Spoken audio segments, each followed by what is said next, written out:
لا إله إلا الله لا إله إلا الله لا إله إلا الله۔ پھر دوبارہ اندھیرے کا دور شروع ہوا۔ یہ پچھلے دور میں کچھ اسلامائزیشن ہوئی، اللہ کے نبی کی بات ہونا شروع ہو گئی، ایاک نعبد و ایاک نستعین کا ترانہ ساری قوم کو یاد کروایا گیا، سیرت النبی کی باتیں ہوئیں اور یکساں نظام تعلیم کی باتیں ہوئیں۔ پھر دوبارہ اسلامیات کو، پھر دوبارہ دینیات کو اسلام کی کتابوں میں شامل کیا گیا۔ تھوڑا قرارداد مقاصد کے اندر وائبریشن لائی گئی، قرارداد مقاصد کو ہلایا گیا، ریاست مدینہ کا تصور انٹوس کا کروایا گیا کہ ہم مدینے کی ریاست کریں گے چاہے جتنا بھی عمل درآمد ہوا۔ لیکن مجھے طارق جمیل صاحب کی وہ بات بڑی اچھی لگتی ہے، کہتے ہیں تم میرے اوپر تنقید نہ کرو کہ میں اس کی بات کر رہا ہوں، میں اس کے لیے دعا کر رہا ہوں۔ کہتا ہے میں اس لیے دعا کر رہا ہوں کہ پاکستان کی 75 سالہ تاریخ میں کبھی کسی مدینے گئے تو بہت ہے، مدینے گئے سب ہیں، لیکن مدینے کی بات کسی نے نہیں کی، مدینے والے کی بات کسی نے نہیں کی۔ کہتا ہے آخر چلو جتنا بھی عمل، بات تو ہوئی، چیپٹر تو کھلا، کتاب جو خالی تھی، صفحہ جو سفید تھا، جو ہر طرف اندھیرا تھا، ہر طرف کفر اور الحاد چھایا ہوا تھا، امریکہ کی غلامی تھی، IMF کے قرضوں کی شرائط کی بنیاد پر پاکستان کے اندر اسلام کے دروازوں کو بند کیا جا رہا تھا۔ وہ کہتے ہیں چلو کچھ تو کھلا ہے نا، کچھ تو شروع ہوا ہے۔ میرے محترم بھائیوں، وہ بھی بینہ طور پر، مبینہ طور پر، واضح طور پر آج بڑی کوششیں ہو رہی ہیں کہ کسی نہ کسی طریقے سے ہم یہ ثابت کر دیں کہ پچھلی حکومت کے خلاف سازش نہیں ہوئی، لیکن ابھی تک تو کوئی ایسی آنے والے وقتوں میں کچھ ہو جائے تو میں حال کی کڑی بات کر رہا ہوں،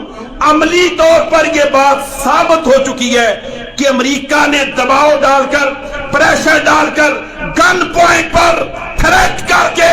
بڑی بڑی وردیوں والوں کو، بڑے بڑے بوٹ والوں کو، بڑی بڑے اپنی طاقت کے دعوے کرنے والوں کو باقاعدہ طور پر دھمکا کر، ڈرا کر تمام لوگوں کو کہا کہ خبردار جو پاکستان میں اسلام کا نام لے گا،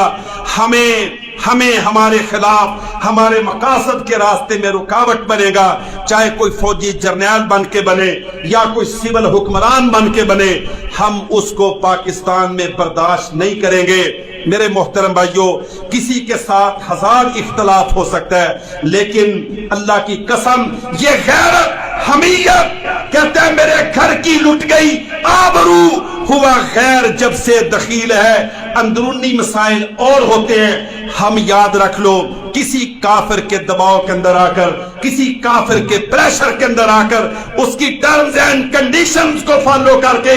اس کی پالیسی کو فالو کر کے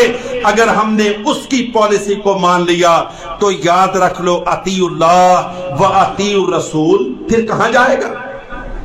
پھر یہ سیاسی نعرہ ہے کہ اللہ کی اطاعت کرو، اللہ کے رسول کی اطاعت کرو۔ لیکن میری گزارش ہے کہ جن کے دلوں میں اسلام کے جذبے ہیں، جن کے دلوں میں قرآن کی روشنی ہے، جن کے سینے توحید سے منور ہیں، جن کے عقیدوں کے اندر اللہ کی توحید کا علم ہے، انشاءاللہ ہم نے یہ پاکستان اپنی اللہ کے فضل و کرم سے ارتقائی، مستقل اور اپنی تبدیلیوں کی طرف گامزن ہے۔ انشاءاللہ یہ پاکستان اپنی پیوریفیکیشن کی طرف جا رہا ہے، یہ پاکستان اپنی بہتری کی طرف گامزن ہے۔ ان باتوں کو کبھی اچھالا نہیں جاتا تھا، یہ باتیں کبھی زیر بحث نہیں آتی تھیں، یہ باتیں کبھی عوام کی زبانوں پر نہیں آتی تھیں، یہ باتیں کبھی عوام کے اندر گردش نہیں کرتی تھیں۔ امریکہ کے خلاف بات کرنا ایک اچنبے کی بات ہوتی تھی، لیکن طالبان نے جب افغانستان کے اندر اپنی چھوٹی چھوٹی بندوقوں سے امریکہ کے B-52 طیاروں کا شکار کیا، امریکہ کے ڈرونوں کو گرایا، کابل کے اندر، کندھار کے اندر اور بصرہ بغداد کے اندر، شام کے اندر، لیبیا کے اندر جب امریکہ کی طاقت کو دفن کیا گیا تو آج یہ اس کی برکتوں کا نتیجہ ہے۔ آج یہ بدلے ہوئے افغانستان کے مثبت اثرات پاکستان کے اندر منتقل ہو رہے ہیں۔ یہ باتیں عمران خان کی وجہ سے نہیں، اللہ کی قسم عمران خان بھی یہ ملا عمر کے بیٹوں کی کامیابیوں کی بنیاد پر آج وہ یہ باتیں کر رہے ہیں۔ آج یہ باتیں پاکستان میں چل نکلی ہیں کہ امریکہ گر چکا ہے، اس کا اثر ختم ہو چکا ہے، اس کی طاقت مٹ چکی ہے، دنیا ملٹی پول ہو چکی ہے، اب یونی پول ورلڈ کا بت دنیا سے ٹوٹ چکا ہے۔ انشاءاللہ مسلمان اب اپنے آپ کو ری آرگنائز کرنے جا رہے ہیں، مسلمان منظم ہونے کے لیے جا رہے ہیں، اسلام اٹھنے کے لیے جا رہے ہیں، اور انشاءاللہ یہ پاکستان